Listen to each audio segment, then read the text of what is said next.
Hôpital de Lens, dans le Nord-Pas-de-Calais, et son service d'urgence, ouvert 24 heures sur 24.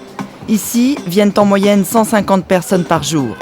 Ce soir, une vingtaine de patients attendent, certains depuis plus de 2 heures.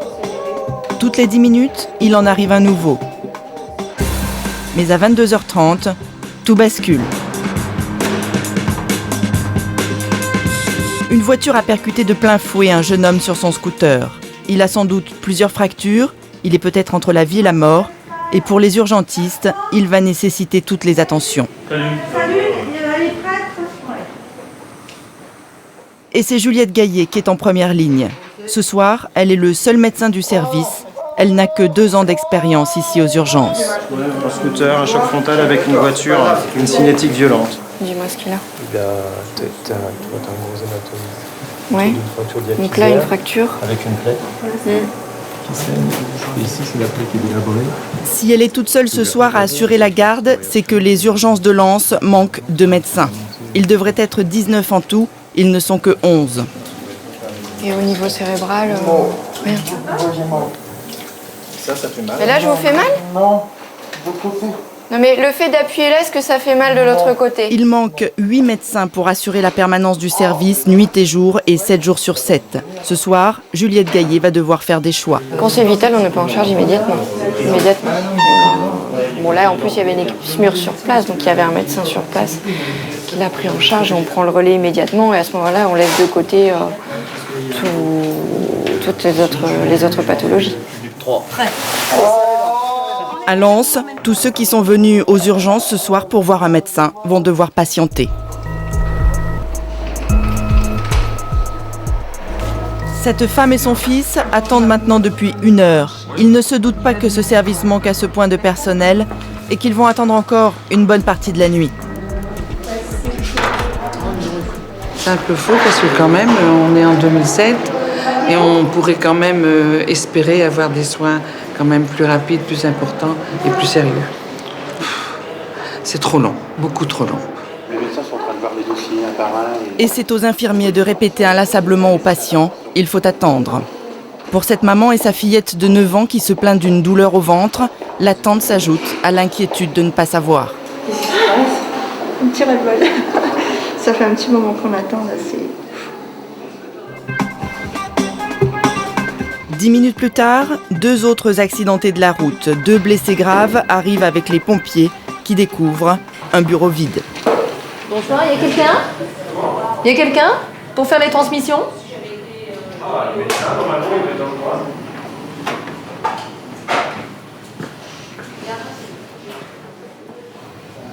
Bon, alors vous êtes au courant, vous amènez 2 victimes.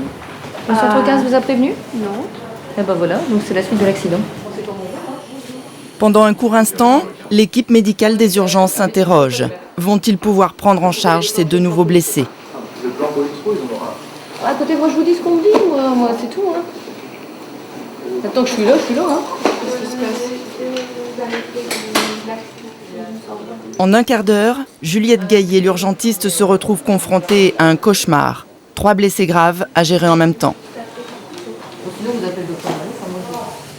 On va le mettre en saline et puis on verra après si c'est de léger ou pas. Bon, voilà, messieurs, dames, au revoir.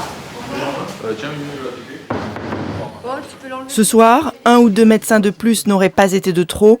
Dans les couloirs du service, tous les autres patients attendent.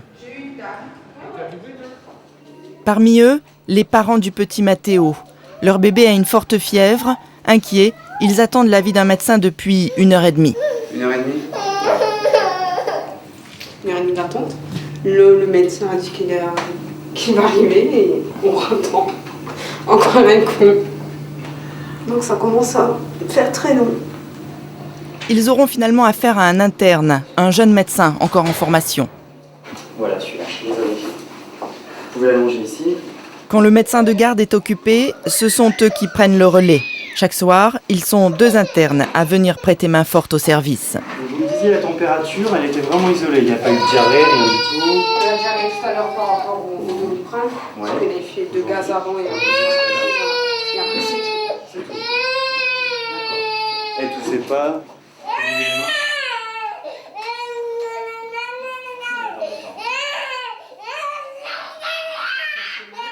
Benoît Bourg n'a que 25 ans. Il est en première année d'internat et s'il vient effectuer des gardes aux urgences, il sait déjà qu'il ne fera pas carrière ici dans ce service.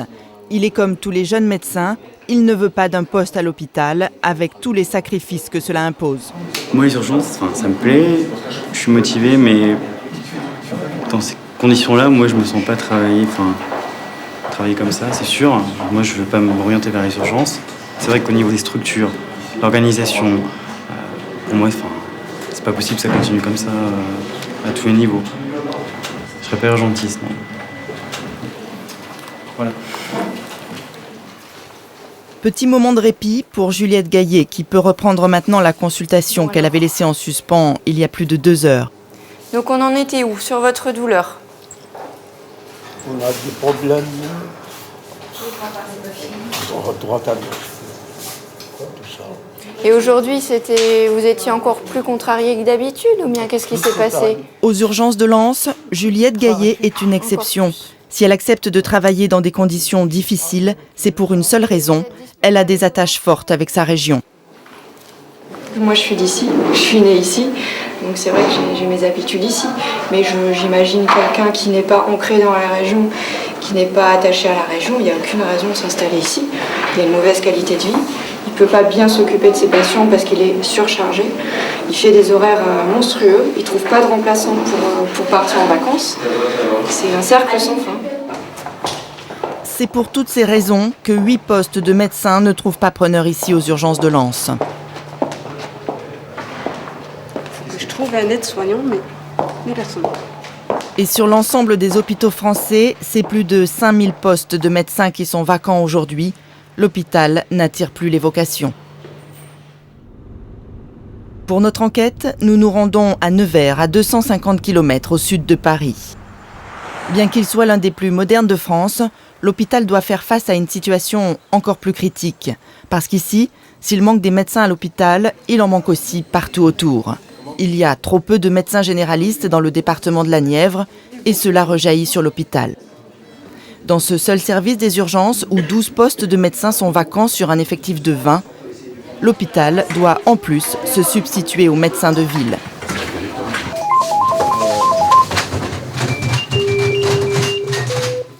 Oui, allô? Allô?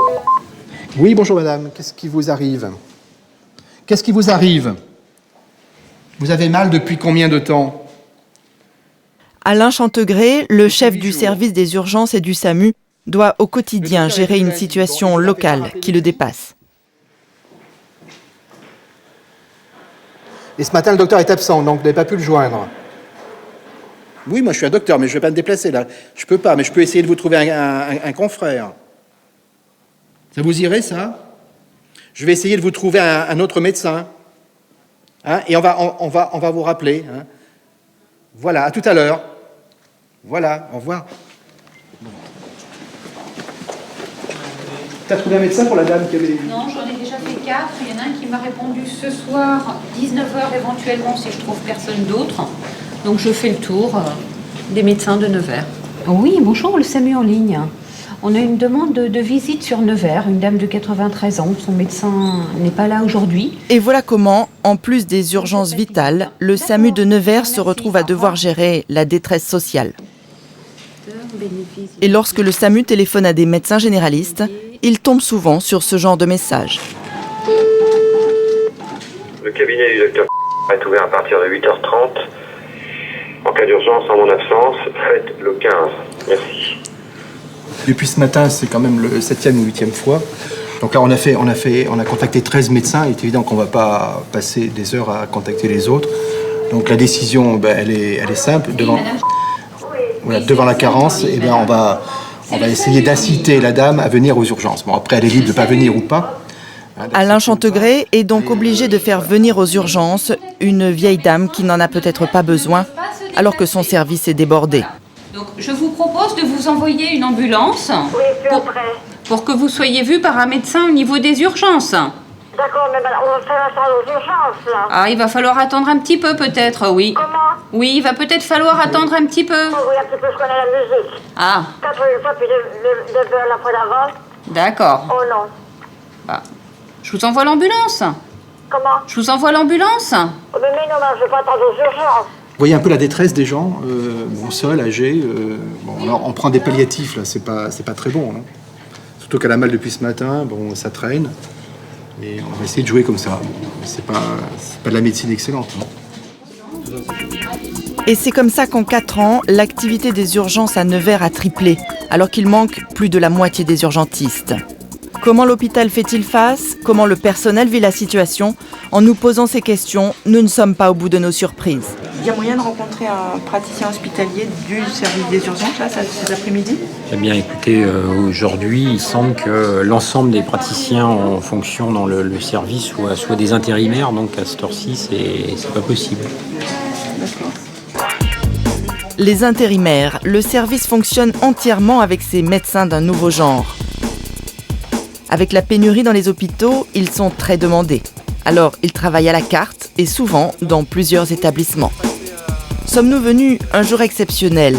C'est Alain Chantegré qui remplit le tableau de garde. Pour bien nous faire apprécier la situation, il nous prend à part dans son bureau.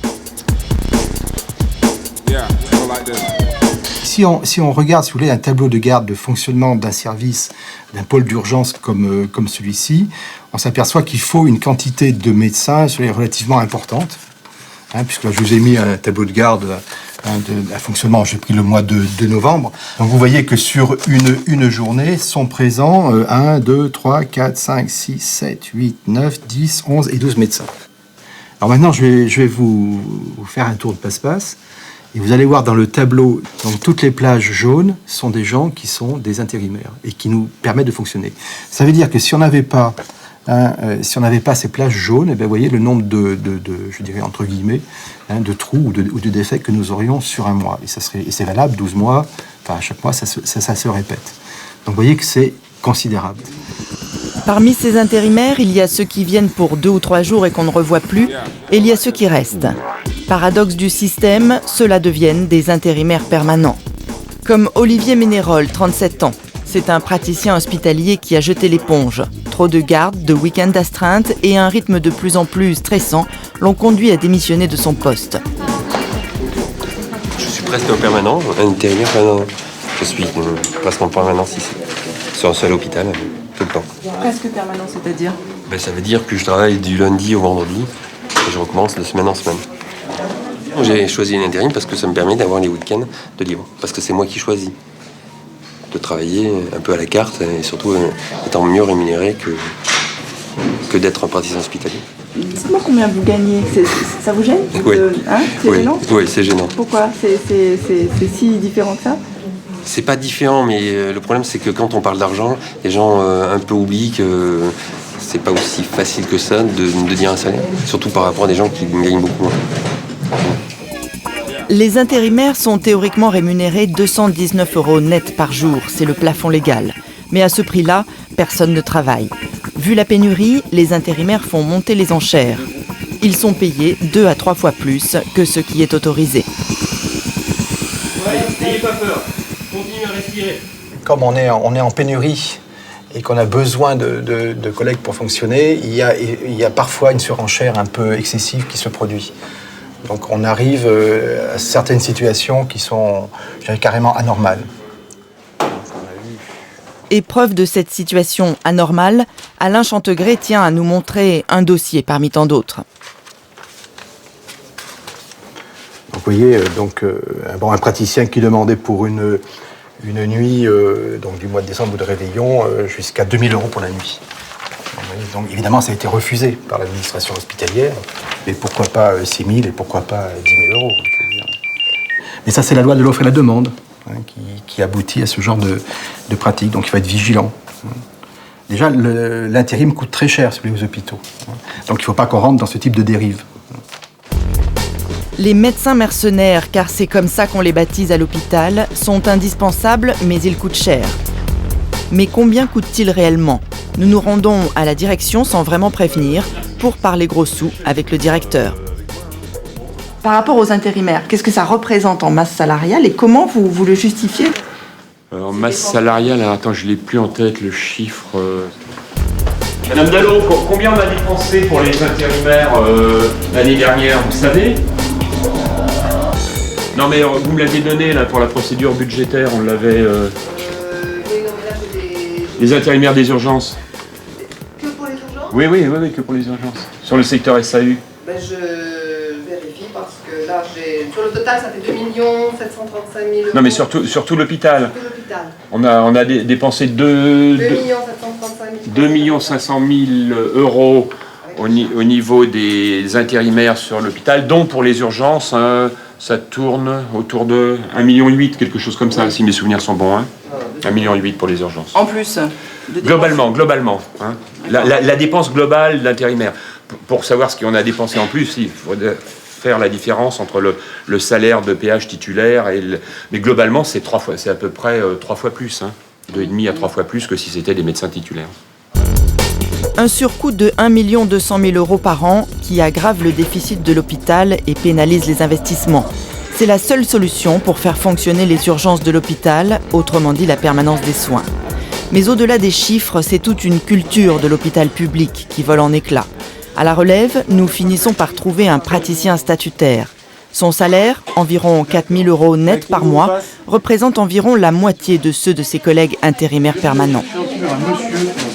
Vous n'avez pas envie d'être intérimaire, vous aussi? C'est une très bonne question parce que, à vrai dire, ça me tente. Par les temps qui courent, oui, je pense que j'aurais pas besoin de trop me fatiguer à chercher. C'est-à-dire, il suffit de s'inscrire sur une boîte d'intérim et vous êtes sollicité presque tout le temps. Vous faites même plus qu'un équivalent temps plein. Cette situation sème un peu le trouble dans le service. Tout le monde le sait, pour faire fonctionner l'hôpital, il faudra de plus en plus d'intérimaires, car la pénurie de médecins s'installe. À l'hôpital de Nevers, il manque aujourd'hui 1 médecin sur 5. Aux urgences bien sûr, mais également en anesthésie, en pédiatrie, en radiologie. Et cela ne va pas s'arranger avec tous les départs à la retraite qui s'annoncent, une bonne quinzaine dans les 3 ans qui viennent. Le docteur Lemoine, 63 ans, est aussi le chef du service de la gastro-entérologie. Dans 1 an et demi, il partira à la retraite et il ne voit pas arriver la relève. Dans ma discipline, la gastro-entérologie, on a aujourd'hui 6 gastro-entérologues dans la Nièvre. 5 d'entre eux seront à la retraite d'ici 7 ans. Et je ne vois pas arriver la relève. Je ne la vois pas arriver du tout. Et vous, personnellement, ça va faire 2 ans que vous cherchez un remplaçant. Oui. Vous n'arrivez pas à trouver. Voilà. Parce qu'il n'y a personne de libre sur le marché, tout simplement. Le marché du travail en gastro-entérologie se dirige plutôt vers le privé. On a formé très peu de spécialistes, trop peu. Et aujourd'hui, les gens disponibles ne sont pas assez nombreux, tout simplement. Car les salaires qu'offre l'hôpital ne tiennent pas la comparaison. Les jeunes se dirigent vers le privé, 3 à 5 fois plus rémunérateur selon les spécialités. Et surtout, ils veulent éviter toutes les contraintes de l'hôpital. Avec mon collègue, j'ai été de garde 1 jour sur 2. Maintenant, je ne prends plus de garde depuis 6 mois pour des raisons personnelles, mais c'était 1 jour sur 4. Nuit et jour, samedi et dimanche compris. Le CHR de Nevers est en train de vivre un cauchemar hospitalier qui va bientôt s'étendre à l'ensemble des hôpitaux français. Car tous les spécialistes de la démographie médicale le savent, le pire est devant nous. Dans les 20 prochaines années, près de 140 000 médecins vont partir à la retraite. Dans la même période, 110 000 jeunes médecins vont entrer en activité. Les nouveaux médecins ne compenseront jamais les départs à la retraite.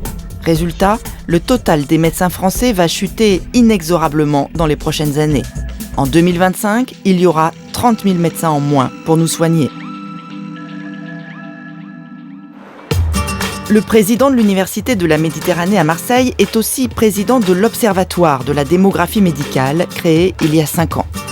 Yvon Berland a rédigé 4 rapports pour le ministère de la Santé. Que disent ces rapports? 5700 postes vacants sur l'ensemble des hôpitaux aujourd'hui, et durant les 20 prochaines années, rien ni personne ne changera cet état de fait, bien au contraire. Alors quand on l'on dit qu'à partir de 2008, le nombre de médecins va diminuer, et il va sans cesse diminuer, on peut être inquiet pour l'avenir. On a arrêté la courbe en 2025, mais si on allait plus loin en 2030-2035, ça continuerait à diminuer. Maintenant, les choses sont malheureusement un peu jouées jusque dans les années 2025. avec une diminution du nombre des médecins, diminution de 10% par rapport à la situation actuelle, et une diminution encore plus importante de la densité médicale, parce que dans le même temps, alors que le nombre de médecins diminue, eh bien, la population augmente. Pourquoi n'a-t-on pas formé assez de médecins ? En 1971 est instauré ce qu'on appelle le numerus clausus, pour limiter chaque année le nombre d'étudiants autorisés à entreprendre des études de médecine. À l'époque, tout le monde était d'accord. Il y avait la comptabilité publique, l'assurance maladie, qui a été très attentive et qui a dit, finalement, le coût de la santé est important. Si on diminue les acteurs, on va diminuer le coût. Mais également, les médecins, les syndicats de médecins étaient pour s'auto-protéger. S'il y a moins de médecins, eh bien, le gain de chacun ne va pas être entravé. Donc, il faut bien voir qu'à un moment donné, il y a eu une conjonction d'avis pour installer le numerus clausus et pour réduire le numerus clausus. À la fin des années 70, le numerus clausus est révisé chaque année à la baisse, jusqu'en 1993 où il atteint son plus bas niveau, 3500 étudiants en médecine. Pendant 4 ans, il stagne et ce n'est qu'en 1998 qu'un secrétaire d'État à la santé tire la sonnette d'alarme. Il nous semble incohérent avec... Ce jour-là, au Sénat, discussion très polémique du projet de loi de financement de la sécurité sociale. Un sénateur interpelle le secrétaire d'État à la santé, Bernard Kouchner, qui prévoit d'augmenter le numerus clausus contre l'avis de la Caisse nationale d'assurance maladie. La CNAM dit « Numerus clausus et démographie. Il n'existe aucune pénurie à attendre dans les 10 ans. Tout au contraire, l'augmentation attendue de 12 000 médecins repousse à 2005 une hausse du numerus clausus. » Et je me réfère à la CNAM. Si on écoute la CNAM, évidemment, moins il y a de médecins, moins il y a de dépenses. Ça, c'est vrai. Simplement, il se trouve que dans des hôpitaux, dont les uns et les autres, s'il vous plaît, mesdames et messieurs les sénateurs, me parlez un par un quand il s'agit de vos circonscriptions, alors c'est un petit peu autre chose quand il s'agit de ça, parce qu'il faut des hôpitaux et il faut des médecins pour faire fonctionner les hôpitaux. Or, les chiffres, monsieur le rapporteur, je les récuse. Ils sont très, très, très, très inquiétants dans des disciplines comme, évidemment, vous le savez, l'anesthésie, la gynéco-obstétrique, la cardiologie, etc. Il faut que ça marche, ces hôpitaux-là. Ou alors, évidemment, il y a une bonne façon de harmoniser les hôpitaux français, c'est qu'ils ne fonctionnent plus quand il n'y a plus de médecins, ça c'est sûr.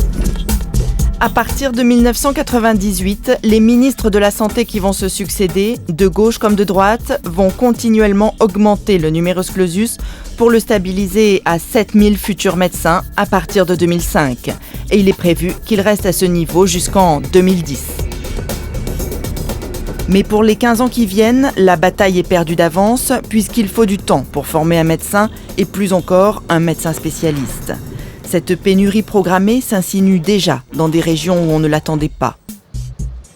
L'hôpital de Villefranche-sur-Saône est pourtant un hôpital attractif, tout proche de Lyon, et contre toute attente, on commence à manquer de médecins. Pour le docteur Barrier, gynécologue obstétricien, cette pénurie naissante est un engrenage qu'il redoute. Dans son service, ils ne sont que 4 et 2 postes sont vacants depuis plus d'1 an. Sa hantise est celle de tous les médecins qui travaillent au bloc opératoire, l'accident, l'erreur médicale causée par le manque de personnel. Il va être regardé tout de suite. Alors qu'il finit juste d'opérer un cancer du sein, dans la salle d'à côté, il y a une urgence, une césarienne qui mobilise toute l'équipe autour d'un nouveau-né. Avec ce système.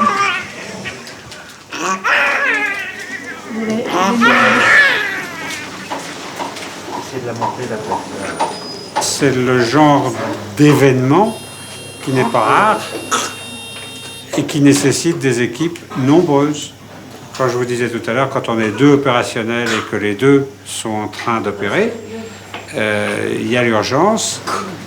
Il m'est arrivé d'opérer dans 3 salles en même temps, avec 3 malades urgents alignés où on fait comme on peut. C'est pas sérieux. Et on comprend très bien quand les jeunes disent « Non, si on n'est pas au moins 7, ça ne m'intéresse pas ». On comprend très bien.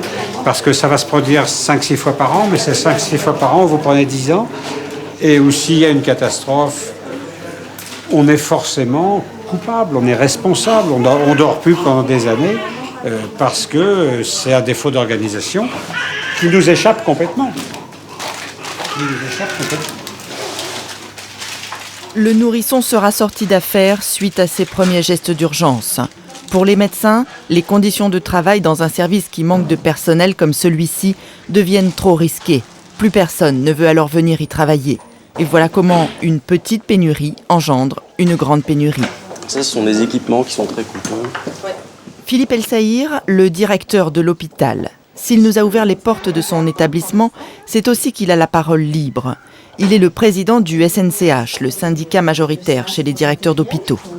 Pour lui, le recrutement, c'est le nerf de la guerre.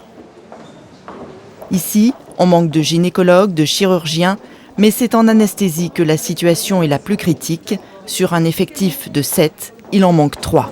Comment ça se passe, monsieur El-Saïr, quand sur un effectif de 7 anesthésistes, il y en a 3 manquants?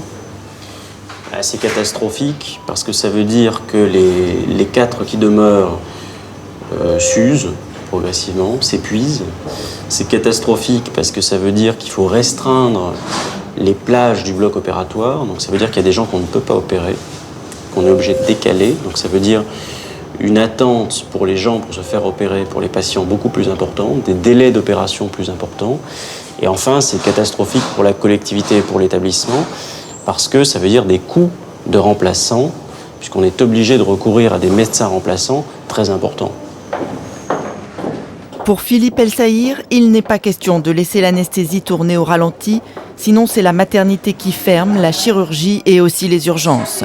Lui aussi, contraint et forcé, il doit composer avec les intérimaires. Il a dans son équipe médicale un anesthésiste intérimaire.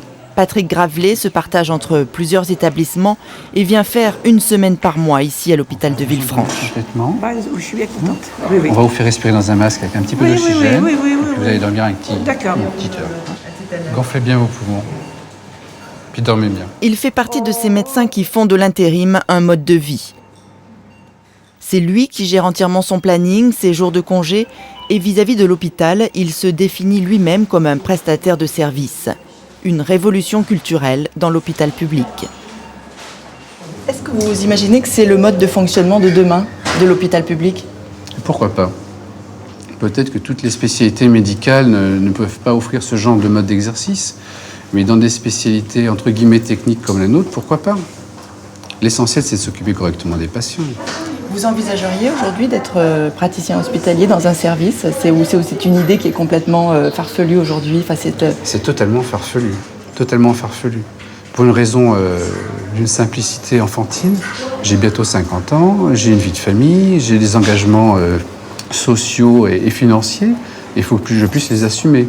Si au jour d'aujourd'hui, je veux intégrer la fonction de praticien hospitalier, je vais l'intégrer au bas de l'échelle. C'est-à-dire que je vais être payé comme un tout jeune médecin qui sort de l'école. Et ça, je ne peux pas me le permettre. Aujourd'hui, les intérimaires sont nombreux parmi les urgentistes et les anesthésistes. Pour faire tourner le bloc opératoire de Villefranche. Voilà. Mais les intérimaires gagnent du terrain dans tous les services de l'hôpital. Il y a un effet pervers de la situation actuelle, c'est qu'il y a une forme d'incitation des praticiens titulaires, qui sont donc sur un poste classique, si je puis dire, à choisir un mode d'exercice qui est le mode d'exercice intérimaire. Donc on marche sur la tête, on va dans le mur en appuyant sur l'accélérateur, c'est quelque chose d'invraisemblable. Et là où on est très inquiet aujourd'hui, et on a le sentiment que c'est une inquiétude qui est assez peu relayée, c'est qu'il faut bien voir que le choc démographique majeur qu'on va connaître dans les 5 ans qui viennent, qui est encore devant nous, c'est-à-dire les départs en retraite en grand nombre que vont connaître les anesthésistes, vont naturellement accroître et démultiplier cette réalité. Les projections font peur. 1/3 des anesthésistes seront partis à la retraite dans 10 ans. La pénurie va ainsi s'aggraver, les prix de l'intérim vont s'envoler et les hôpitaux vont creuser leurs déficits. Et ce qui devait rester un recours ponctuel deviendra la norme. Aujourd'hui, Philippe El-Saïr n'est plus le seul à s'en inquiéter car le recours à l'intérim n'est pas seulement un problème financier. Dans un rapport de mai 2006, la Cour des comptes dénonce des irrégularités répétées dans tous les domaines. À savoir, des médecins intérimaires exercent en contrat à durée illimitée, travaillent sur des cumuls d'activités et des infractions au temps de repos et perçoivent des rémunérations non réglementaires. Le recours forcé aux intérimaires met donc les directeurs d'hôpitaux dans l'illégalité. Ces derniers se font régulièrement épingler par les chambres régionales des comptes. J'ai des collègues dont la responsabilité est mise en cause, qui sont assujettis à des procédures judiciaires qui durent des années sur des histoires de ce type, alors que tous les directeurs d'hôpital de France et de Navarre, quasiment, ont recours à des intérimaires. Donc c'est extrêmement choquant. Un des directeurs poursuivis dont parle Philippe Elsaïr, c'est celui du CHR d'Orléans. Derrière ces murs, personne n'a voulu nous parler. Les faits remontent à 2003. Un jour, le directeur fait appel à un intérimaire qui lui dicte ses conditions. Une rémunération bien supérieure au plafond légal. Au moment de faire le chèque, le trésorier payeur de l'hôpital refuse de signer. L'intérimaire poursuit le directeur devant le tribunal administratif pour réclamer son dû. Sur le parking de l'hôpital, nous avons rendez-vous avec un homme politique, le maire UMP d'Orléans, Serge Grouard. Il est aussi le président du conseil d'administration de l'hôpital et en tant que tel, il soutient son directeur. C'est tout le problème de ce type de recrutement ponctuel, c'est que le paiement de la garde est bien supérieur à ce qu'il est de manière classique. D'où le litige et d'où le fait que ce soit allé au tribunal administratif et l'affaire est en cours d'ailleurs. Le directeur n'avait pas le choix de toute façon. Mais comment voulez-vous qu'un directeur, j'allais dire digne de ce nom si vous me permettez, préfère fermer une unité de soins plutôt que de tout faire pour que l'unité de soins fonctionne? Parce que l'avenir de sa maternité en dépend, Serge Grouard s'en est ouvert au ministre de la Santé. Dans un courrier adressé à Xavier Bertrand, il lui demande s'il est possible d'envisager une évolution de la réglementation afin de permettre à l'hôpital d'effectuer des recrutements sur la base de tarifs librement consentis.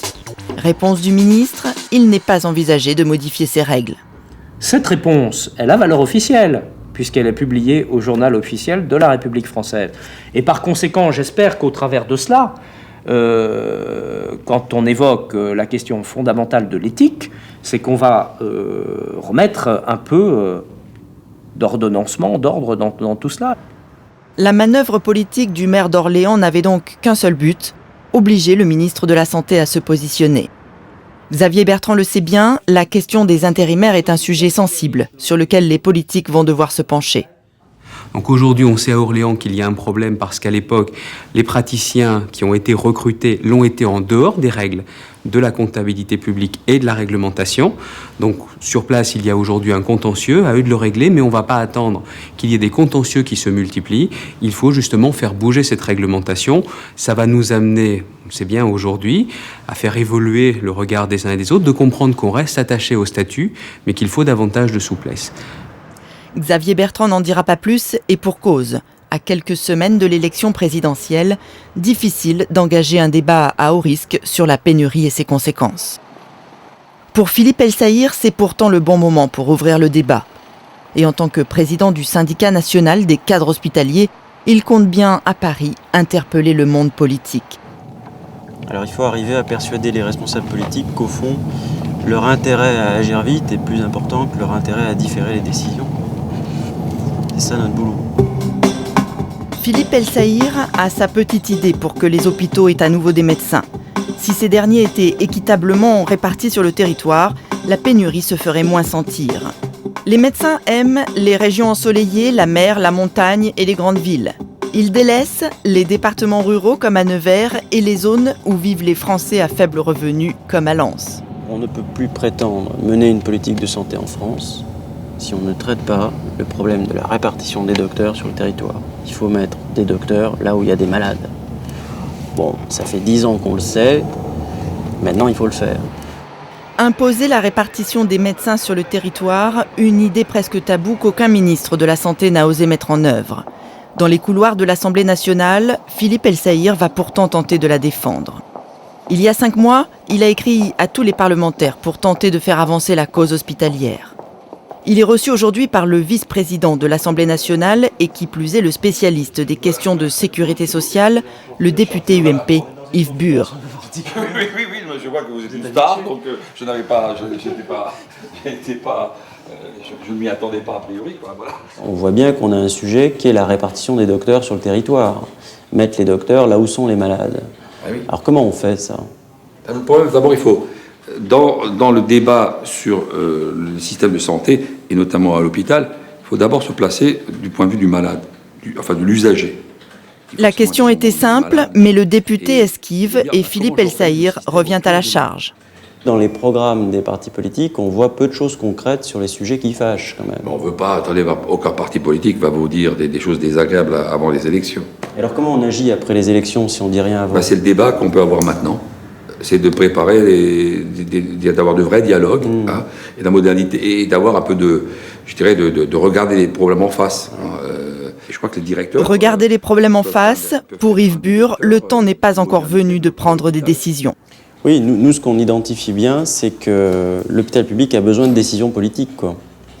C'est ce qu'on est en train de tous de dire. Oui, non, mais a besoin de choix politiques et de décisions politiques, et il faudra, selon nous, être en mesure de les prendre assez rapidement après l'élection, quoi. Et Philippe El-Saïr de faire comprendre qu'en matière de pénurie, il y a urgence. En aparté, il nous décode les non-dits de cette conversation restés très diplomatiques. Sur la répartition sur le territoire, ils sont confrontés à un corporatisme qui est très important, hein, pour ce qui concerne les médecins. La question, c'est est-ce qu'à un moment donné, il y a un constat partagé sur le fait qu'il faut qu'on bouge, et est-ce qu'on met le mouchoir sur une partie de nos corporatismes? C'est ça le sujet de la préélection. En attendant les grandes décisions politiques, c'est aux directeurs des hôpitaux de trouver en urgence des solutions, quoi qu'il en coûte. À Villefranche-sur-Saône, il manque encore 3 anesthésistes et 2 partiront bientôt à la retraite. Philippe El-Saïr convoque ses adjoints à ce qui pourrait ressembler à une réunion de crise. Un chasseur de tête parisien a été mandaté pour aller recruter un anesthésiste à l'étranger. Ici, on emploie désormais les grands moyens. Il faut absolument qu'on relance. Alors moi j'ai relancé ce matin. Ouais. Je lui ai présenté tous mes vœux en souhaitant qu'on aboutisse à une démarche constructive. Et donc j'attends qu'il me réponde sur ce qu'il en est de ces nouvelles prospections, puisqu'il avait republié des annonces dans certains pays de l'Est. Donc voilà, pour l'instant, comme on n'a pas de nouvelles, je vais demander qu'il me dise ce qu'il en est, parce qu'on est, par rapport au contrat qu'on a passé avec lui, je dirais, on est largement dans les délais qui lui étaient impartis pour Il est un peu en retard, en fait. Présenter une candidature. Ouais. Il n'arrive plus à pourvoir, il est victime de son succès. Le pire, évidemment, c'est un praticien qui vient 2 ou 3 mois et qui s'en va, quoi. Sur lequel on a investi, on a essayé de créer des conditions, on a mobilisé les équipes. S'il s'en va, bon, tout retombe à l'eau, et même je dirais qu'il y a quand même un effet de démotivation et d'usure des équipes. Donc là, la situation est à ce point critique, il vous faut aller chercher des anesthésistes en Europe de l'Est. Oui. Nous, comme les autres. C'est une pratique qui tend à se développer tout bêtement parce qu'il nous faut des professionnels, quoi, et des professionnels de qualité. On en est là. Après la réunion, Philippe El-Saïr acceptera de nous communiquer le montant des honoraires du chasseur de tête. 40 000 € pour trouver un médecin. C'est un chasseur de tête qui se fait payer cher, mais en même temps, il faut apprécier ce coût à l'aune de ce que l'on paye pour faire tourner nos boutiques. Quand on paye quelqu'un, encore une fois, 1 200 € par jour, et quand il y a 365 journées dans l'année, en vérité, ce chasseur de tête, même s'il est très coûteux, il se paye assez vite s'il nous trouve quelqu'un. Ce qui coûte cher, c'est de n'avoir personne et d'être prisonnier de ce système d'intérimaires. Le chasseur de tête, l'homme sur qui repose aujourd'hui la survie de beaucoup de services hospitaliers, nous avons fini par le rencontrer dans son bureau. Il s'appelle Wolfgang Narweit. Il recrutait auparavant pour l'industrie allemande. Aujourd'hui, vu la demande, ses clients exclusifs sont les hôpitaux français. Et s'il peine à trouver l'anesthésiste de Villefranche, c'est qu'il lui faut en trouver 8 en tout pour d'autres établissements. Pour qui vous recherchez des anesthésistes? Pour quel centre hospitalier? Il y a Villefranche-sur-Saône? Je ne voudrais pas vous parler trop de mes clients parce que c'est en général assez confidentiel, mais je peux vous dire que l'ensemble de la France fait appel à nous. Nous avons travaillé ces derniers 15 ans à peu près avec une soixantaine de centres hospitaliers en France. Et nous avons jusqu'à là à peu près 110, 115 candidats nous avons amenés en France. Ce sont les défaillances du système hospitalier français qui font le chiffre d'affaires de Wolfgang Narweit. Dans la pièce d'à côté, le 115e médecin qu'il a recruté, un radiologue allemand. Dans moins de 15 jours, ce médecin est attendu à l'hôpital de Valence et devra rédiger des conclusions médicales. Alors ce matin, c'est stage intensif de français avec simulation de consultation. Et vous avez aussi une perte de sensibilité à votre jambe. S'il n'y a pas une amélioration pendant ce temps, ce serait mieux d'exécuter l'opération. Oui. Et donc l'examen pour vous est clair, il n'y a pas de doute, c'est bien une hernie discale. Oui, c'est l'image typique d'une hernie discale. Faire venir des médecins étrangers pour combler la pénurie en France, une solution qui ne va peut-être pas durer. Le chasseur de tête, lui, est inquiet. Si vous prenez l'Angleterre, l'Angleterre cherche peut-être plus de médecins que la France. Toute la Scandinavie, la Norvège, la Finlande, la Suède, Danemark, ils cherchent des médecins. La Hollande cherche des médecins. Je ne vous cache pas que les conditions matérielles dans ces pays qu'il offre sont supérieures à la France. Et ça, c'est pour nous une très grande concurrence sur nos marchés des candidats. Les terrains de chasse de Wolfgang Narweit, ce sont les pays de l'Est, Lituanie, Slovénie, Roumanie, des pays où la formation médicale est reconnue et dont les médecins acceptent de s'expatrier pour occuper des postes dans les hôpitaux français. Car pour eux, les salaires sont bien plus élevés que dans leur pays. Et c'est comme ça qu'ils investissent parfois des hôpitaux en grand nombre. Pour Nevers, nous avons recruté 3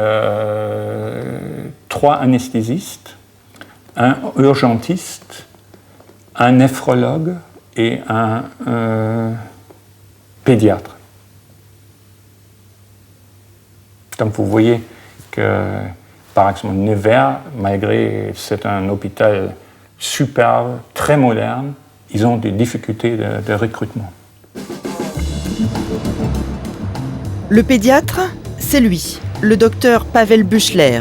Arrivé tout droit de la Slovaquie, il n'a eu aucun mal à faire valoir son diplôme depuis que son pays est entré dans l'Europe.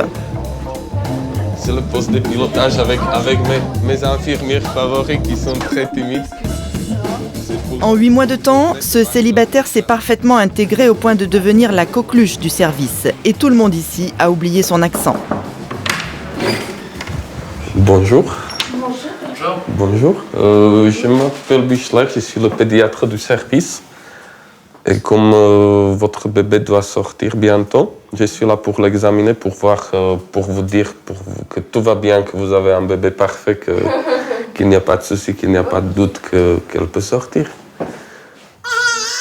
Pour lui, la France est une belle opportunité. Son salaire à l'hôpital de Nevers est 10 fois supérieur à celui qu'il avait à l'hôpital de Bratislava. Ainsi, le service pédiatrique est composé de 3 médecins, tous étrangers. Un Slovaque, un Vietnamien et un Algérien. Oui, elle réagit très bien. À Nevers, en plein centre de la France, quand un nouveau-né sort de l'hôpital, il a déjà fait le tour du monde. Tu fais très bien. Docteur, vous vous en sortez bien alors avec le français? Oui, ce qui était le problème, c'était que le médicament s'appelle complètement différent, que le traitement est très différent ici que chez nous. Ce changement des habitudes, c'était ça ce qui était le plus compliqué pour moi. Mais alors comment ça se passe justement quand on ne connaît pas le nom des antibiotiques ni heureusement, il y a un grand bouquin qui s'appelle Vidal qui sert à trouver. Mais À Nevers, les médecins étrangers sont une aubaine, mais ce n'est pas sans poser des questions éthiques au docteur Lemoine. Dans l'ensemble de l'hôpital, entre les internes, les praticiens hospitaliers, les chefs de service, c'est 17 nationalités qui cohabitent, 30% du corps médical. C'est un réel enrichissement pour l'hôpital public que de bénéficier de ses collègues. Et c'est exact de dire que c'est quand même un appauvrissement des pays qui les avaient formés primitivement et qui ensuite ne les voient pas revenir. Et ça, quelque part, c'est tout de même inquiétant aussi. Si dans un pays développé comme la France, on n'a pas été capable de former suffisamment de médecins, qui va faire la médecine dans les pays moins développés que nous? C'est un vrai problème. Et comme médecin, on ne peut pas ne pas se le poser. Sans le personnel étranger, des services entiers auraient dû fermer. D'autant plus qu'il n'y a pas que les médecins qui manquent, il y a aussi tous les personnels paramédicaux. Aéroport d'Orly, vol en provenance de Cracovie. Cracovie posé. Vous connaissiez le plombier polonais, voici le masseur-kiné polonais. Il est accueilli ce matin par Egon Ellenberg, celui par qui tout est arrivé. Les deux hommes ne se connaissent pas, c'est le bureau d'Egon Ellenberg à Cracovie qui s'est occupé du transfert. Ce chasseur de tête s'est spécialisé dans le paramédical. À son palmarès, une centaine d'infirmières et presque autant de kinés. Depuis maintenant 1 an, il fournit les hôpitaux de la banlieue parisienne qui en manquent cruellement. À peine descendu de l'avion, il le conduit au centre qui va l'employer. Et pour le directeur, c'est un peu le messie qui arrive. Très bien. Très bien. Voilà, c'est le dernier arrivé. Écoutez, je suis ravi de vous accueillir. Bienvenue déjà en France et puis dans notre établissement en particulier. Voilà. Margot. Donc Margot est polonaise. Ils sont 13 kinés à travailler ici, dont 5 polonais. Avec lui, cela fait 6. Et ils en attendent 3 autres dans les semaines à venir. Donc Madame Henriette s'occupe de la gestion du personnel. Tout de suite, on le conduit dans le bureau des ressources humaines. Voilà. Pas d'entretien d'embauche, c'est chose acquise. Il commence demain. Votre contrat, oui. Contrat de travail, oui. Est en cours de signature. Oui. Voilà. Oui. Bien. Pour l'instant, monsieur va à l'hôtel. On a fait une réservation d'hôtel. Et à partir de la semaine prochaine, il ira dans un logement qui a été loué pour son compte.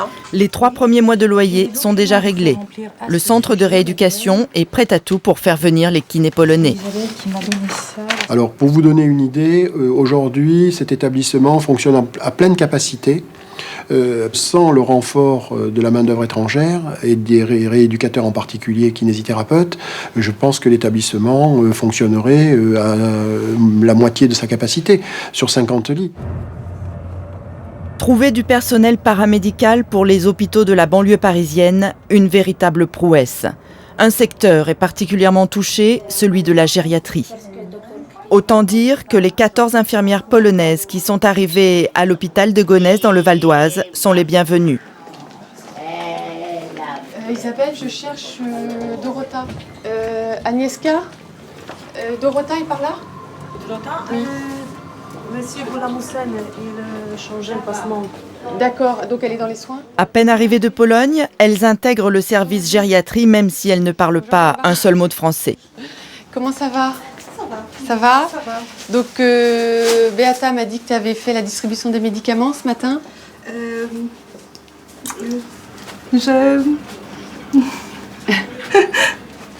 Qu'est-ce que tu as fait ce matin? Je travaille. Oui. D'accord. Excuse-moi. Bon, tu m'appelles. D'accord? Si tu as besoin de quelque chose, tu m'appelles. Je m'appelle. D'accord. Toi, tu m'appelles. Okay. D'accord? D'accord. Voilà. Et pour ce qui est du dialogue avec les patients, c'est le strict minimum. Bon? Maintenant. Non, madame, ça vous met en place.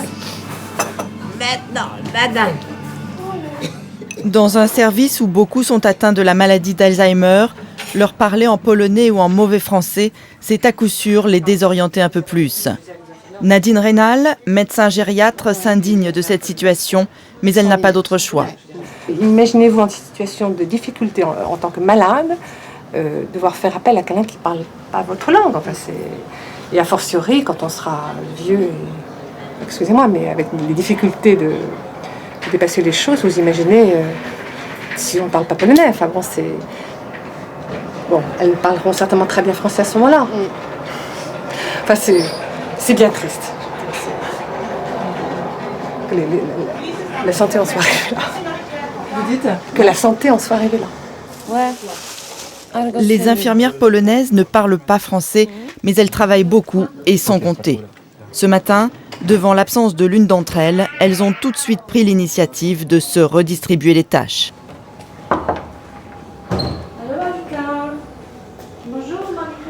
Enfin, je veux dire, 2 infirmières pour 3 étages pour un matin, quand c'est pas une infirmière pour 3 étages, c'est arrivé. Donc et elles y arrivent. Elles n'ont pas attendu qu'on leur dise ce qu'elles avaient à faire. C'est-à-dire qu'elles auront bondi, elles ont pris en charge les 3 unités, comme l'auraient fait nos infirmières compatriotes. À Gonesse, les infirmières polonaises sont en première ligne pour relever l'autre défi majeur qui attend l'hôpital public, la prise en charge des personnes âgées.